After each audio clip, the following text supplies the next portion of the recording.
Shalom, perkenalkan nama saya Joshua Manuel Tinambunan dari kelas 11 IPA 2. Secara daring saya akan menjelaskan tentang hubungan antara kebudayaan dan pertumbuhan iman Kristen. Ada beberapa masalah yang akan saya bahas. Yang pertama, opini saya tentang kemajuan kebudayaan saat ini dibandingkan dengan pertumbuhan iman Kristen. Yang kedua, cara yang dapat dilakukan untuk ikut mengembangkan kebudayaan dengan benar.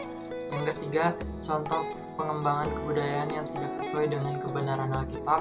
Yang keempat, mengapa seseorang dapat mengutamakan kebudayaan atau tradisi leluhur dibandingkan dengan kebenaran Alkitab. Yang kelima, cara mengembangkan kebudayaan dalam pelayanan di gereja agar tidak terjadi penyimpangan. Masalah pertama yang akan saya bahas yaitu opini saya tentang kemajuan kebudayaan saat ini dibandingkan dengan pertumbuhan iman Kristen. Era globalisasi dapat menimbulkan perubahan pola hidup masyarakat yang lebih modern. Akibatnya masyarakat cenderung untuk memilih kebudayaan baru, yaitu kebudayaan modern yang dinilai lebih asik dibandingkan dengan budaya mempertahankan iman Kristen. Salah satu faktor yang menyebabkan budaya mempertahankan iman Kristen dilupakan di masa sekarang adalah kurangnya generasi penerus yang memiliki minat untuk belajar, mengembangkan, dan membangun iman. Budaya yang lebih dijunjung tinggi dan aktif akan mempengaruhi budaya yang lebih rendah dan pasif. Melalui konteks budaya, salah satunya ialah budaya lokal dan budaya beragama. Sangat nampak dalam pergeseran nilai-nilai budaya kita yang condong ke barat-baratan. Dalam era globalisasi, informasi menjadi kekuatan yang sangat dahsyat dalam mempengaruhi pola pikir manusia. Untuk mengatasi hal ini, perlu kesadaran akan pentingnya mementingkan dan mempertahankan budaya beragama.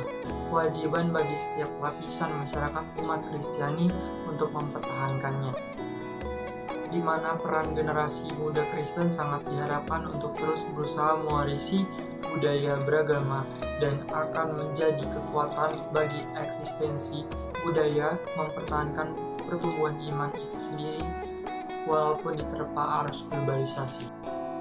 Masalah yang kedua yang akan saya bahas yaitu bagaimana cara yang dapat dilakukan untuk ikut mengembangkan kebudayaan dengan benar.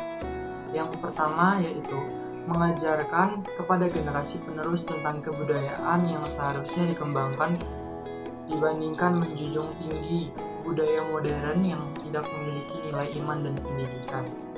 Yang kedua, memfilter atau memilah setiap kebudayaan yang masuk agar tidak berkembangnya budaya westernisasi maupun budaya modern lainnya yang dapat merusak iman generasi penerus. Masalah yang ketiga yang akan saya bahas yaitu bagaimana contoh pengembangan kebudayaan yang tidak sesuai dengan kebenaran Alkitab. Dua contoh pengembangan kebudayaan yang tidak sesuai dengan kebenaran Alkitab.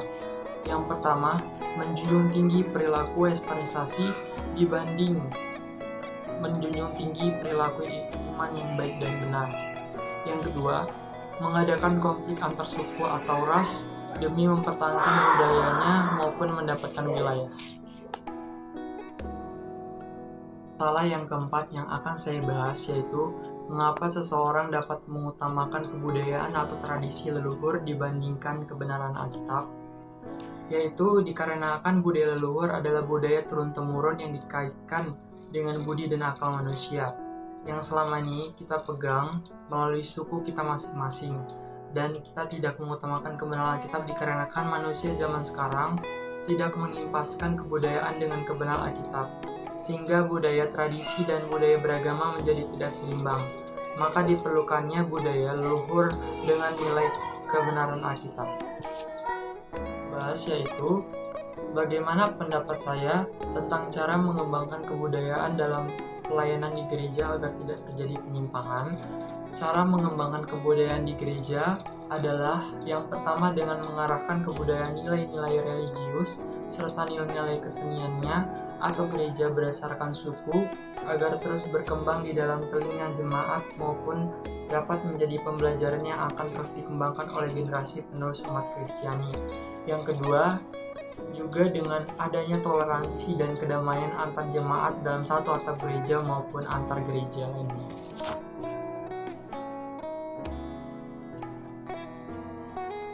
Mungkin itu saja yang dapat saya sampaikan tentang hubungan antara kebudayaan dengan pertumbuhan iman Kristen. Kurang lebih yang mohon dimaafkan. Nama saya Joshua Emmanuel Tinambunan dari kelas 11 IPA 2 mengucapkan terima kasih dan shalom.